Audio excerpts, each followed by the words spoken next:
Hey there everyone, and welcome to some sumo news from off the dojo, as a lot has happened during the basho. From robberies, retirements, and ongoing scandals, and so much more. Let's dive into the sumo world and see what's been happening. But before we do that, please like and subscribe, and why not hit that bell to support the channel and be the first to get the latest from World of Sumo. First up, retirements and ceremonies galore, as Toyo Hibiki's Danpachiki is set for February 20th, and Toyoshima's is set for May 28th. While on January 21st, the 13th day of Hatsubasho, Hyokushoho of Tomosuma Beya submitted his retirement papers. He's been a Sekitori for almost 10 years, and his highest rank was Maegashira 4 East, and while he didn't participate in Hatsubasho, his last rank was Makushita 1 East. On Senshuraku of Hatsubasho, 29-year-old Asashinken and 26-year-old Asodaimon of Takasago Beya had a private Danpachiki at their heya. Asashinken's highest rank was Makushita 25 West. His current rank at Hatsubasho was Makushita 58 West. Asadaimon's highest rank was Sandanmei 2 West. He went Kyujo last July during the Nagoya Basho and did not return to the dojo. He ended his sumo career at Jonokuchi 9 West.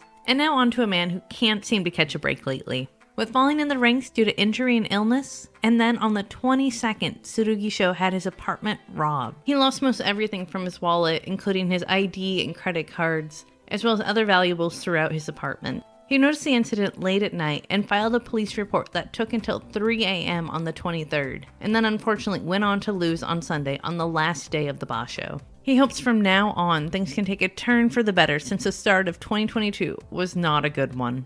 Winds of change happened while Araiso Oyakata, the former Ozeki Wakashimazu, reached retirement age. He's not fully leaving sumo just yet. He's going to stay in the NSK as an advisor, or sanyo, for the time being.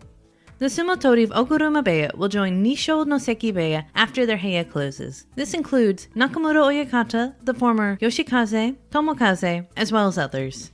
In other news, according to Nikon Sports, the Yokozuna Deliberation Committee chairman, Yano, says that at their most recent meeting, there were members who wished to pardon Asanoyama for when he was caught breaking COVID rules and then lied about it afterwards. But apparently, this is just their personal opinions and not the opinion of the Yokozuna Deliberation Committee as a whole. We're not likely to see Asanoyama make his return to the dojo until Nagoya's July Basho, way down in Sandanmei, as originally planned.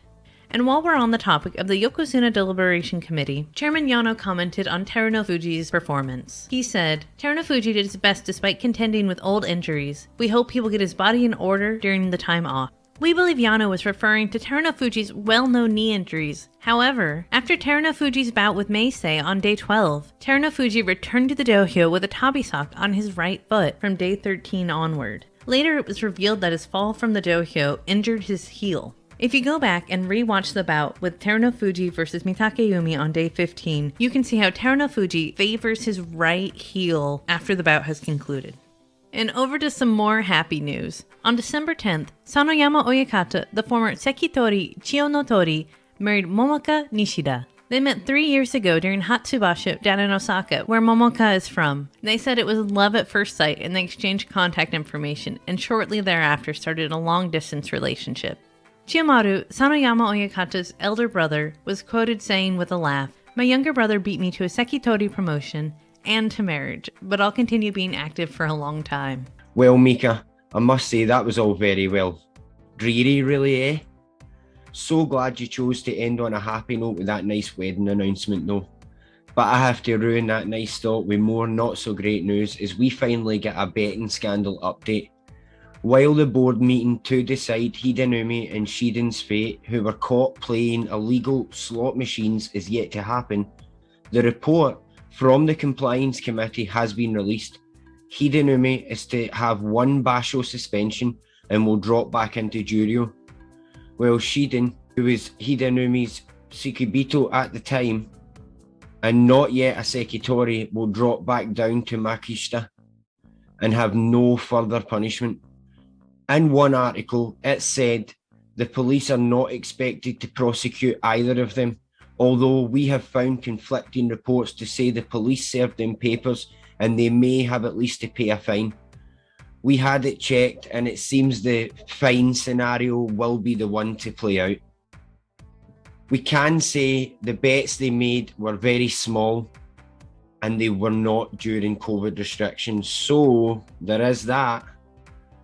The oyakata as a whole seem to accept this punishment, though some members of the GSA question the lightness of this punishment, as Ruden and Asanoyama received harsher punishments for their offences when they only broke the Japan Sumo Association's COVID protocol, yet Hidenoumi and Shiden broke the law. We will be sure to inform you all once this has been set by the GSA. It seems there is news spreading among Mongolians. It may not be a long storied career forced to end through injury like most Rikishi for one-man mountain called Ichinojo. There is word going round stating that he may in fact be looking to retire earlier than he previously had planned. Investing his profits from sumo well in Mongolian businesses as their economy grows has worked out in his favour. Although it's said that he is planning on staying in Japan, he either has to take the reins of his companies himself or, in the very near future, hire someone to do it while he finishes off his sumo career.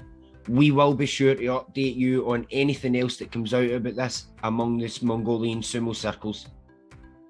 Well, it looks like we will see Ozeki Mitakeumi in March with an amazing 13-2, taking out Yokozuna Terunofuji on the last day, making sure there was no playoff and no more risk, and securing his third Yusho. Maybe finally all of his work will pay off. There has been a meeting called for the 26th of January to confirm and make the announcement, but it's safe to say it's pretty set in stone.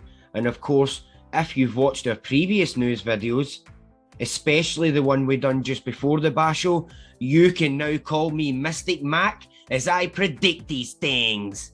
Because I predicted that he was going to win, and I just wanted to make sure I flaunted that about a wee bit, you know, because clearly I have psychic powers that you should all respect a wee bit more. Well, Abe, it came in second, and there is no doubt he will be Maegashira 1 minimum, but a Sanyaku promotion is probably on the cards by March for him. Him and Mitakeumi both had a great basho as they received Sancho or special prizes, along with Kotonowaka, who got his second Fighting Spirit prize. Mitakeumi was awarded his third technique prize, and Abe gets his first outstanding performance prize. Well done to them. And that's it for this episode of the news. Check out some of our other content like the history of the Yokozuna rank video shown here and much more. We also have more content coming out for you, all of you, to feed your sumo thirst, with the release of the Rise and Fall of Takanohana coming soon.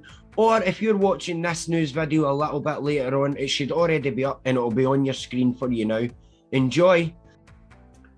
Like, subscribe, and uwatanagi that bell to keep up with all the latest. As always, all relevant links in the description box used in this news video.